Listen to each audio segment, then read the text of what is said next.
Huh. We're back with a news break here at Mixtapes and Mistakes. A lot of interesting music news. All the political music news I don't cover. I don't do that. Some of the court music news I will cover in this episode. And actually, I'm going to start out by covering one of New York's, and really one of New York music's most enduring mysteries that's actually apparently recently been solved. And that's the death of Jam Master Jay. Jam Master Jay, there's some papers filed in New York federal court in Brooklyn. So let me start back from the beginning. So in 2020, authorities, and I'm reading this from Billboard magazine's website, they announced that they had solved the killing of Jam Master Jay, alleging that Carl Jordan Jr., and another man, Ronald Washington, had ambushed him over a cocaine deal gone bad. It is said that Washington waved a handgun and ordered another person at the recording studio to lie on the ground, while Jordan shot Jay in the head on October 30th, 2002. It's 2022. It took them 20 years to solve this murder. Now, we all know who Jam Master Jay, a team with Joseph Run Simmons and Daryl DMC McDaniel in the 80s. They helped give rap music crossover appeal with songs like It's Tricky and the Aerosmith collaboration Walk This Way. One of the things that's come out in the early portion of this trial is that he once, Carl Jordan Jr., once filmed a brazen rap video in front of the street mural of Jam Master Jay. It's one of those like the criminal can't help but come back to the scene of the crime, and there's a bunch of videos of it. And one of the rap songs he performs in front of the mural is a song called Silver Spoon.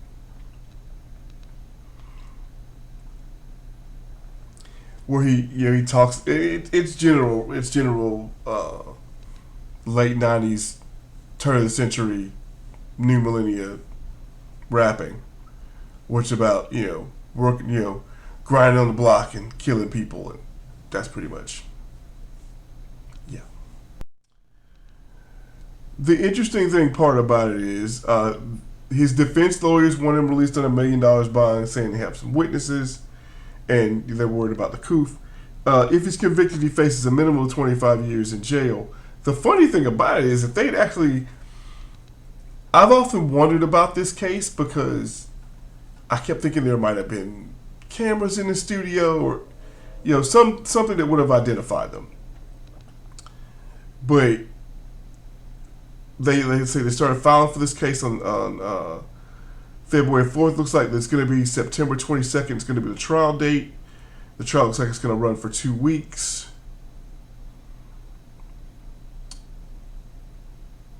Oh, no, excuse me. Let me back up. See, we're getting... So they had agreed to originally they had agreed to a September 22nd date of this year. Looks like now the defense attorneys have filed for a continuance, and then it may be canceled due to the coup. And so it may be 2023, like this time next year, before this actually goes to trial. And I could read the documents, but I'm not going to. So that's that story. The more, I wouldn't say more relevant news. There's some actually a lot more interesting news here that happened this week. It's all sad news, again. I had to think about this bit of news. So, former Screaming Trees frontman and renowned solo artist Mark Langan died at 57. He died in Killarney, Ireland, survived by his wife Shelley. Most people know him from Screaming Trees. He's an on-and-off member of Queens of the Stone Age. He's part of the Gutter Twins with Greg Dulli. And he was deep in. Lane would have been third. See, and it's a big part of the grunge scene. I've been struggling when I found out about the death of Mark Langan, thinking about who the better vocalists were in the grunge scene. Because a lot of people talked about that Mark had a great voice, and he did. He had a really great voice. And I had kind of settled with the idea that that Mark Langan had the second best voice in grunge. And I think that, and I will get some pushback on this, I think Lane Staley was third. Chris Cornell had the best voice in that scene. It's easy to say that Eddie Vedder had the most copied voice in grunge, because 30 other bands sounded like him after that happened. Creed sounds like Eddie Vedder. The guy in 7 Mary 3 sounds like Eddie Vedder. There's probably 30 bands that went out and just they felt like their path to success was mimicking Pearl Jam in a lot of ways. It was really hard to mimic what Screaming Trees did. They had a very clean sound, a very high energy rock sound.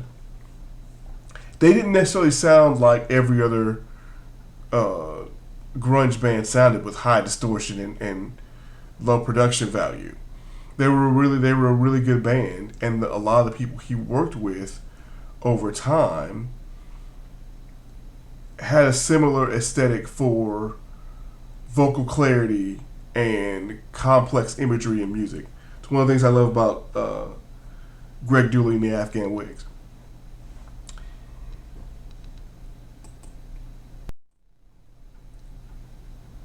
And there were a lot of Badly Drawn Boy did a tribute to him.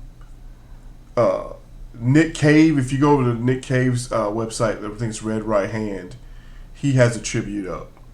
I was surprised that one of my favorite wrestlers, Eddie Kingston, I didn't know Eddie Kingston was a big Screaming Trees fan, and so that kind of blew me away on Twitter. I was like, wow, I didn't see that coming. The other big music death this year, or this week, is Gary Brooker, the lead singer for Procol Harum. Everybody knows the song Whiter Shade of Pale. And he died at 76 after a long battle with cancer. The band, honestly, did you know, I didn't know until I started doing research on it, they had 13 albums. I didn't know that. Brooker was born in May 29th, 1945 in Hackney, England.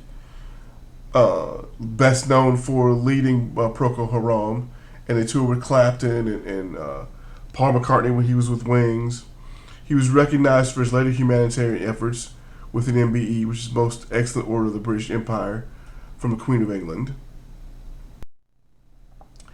And there is a story behind Procol Harum, behind Whiter Shade of Pale. It's as talked about in the New York Post article. It's a quote, a lilting ode to a drunken lover set against the melody of an old church organ.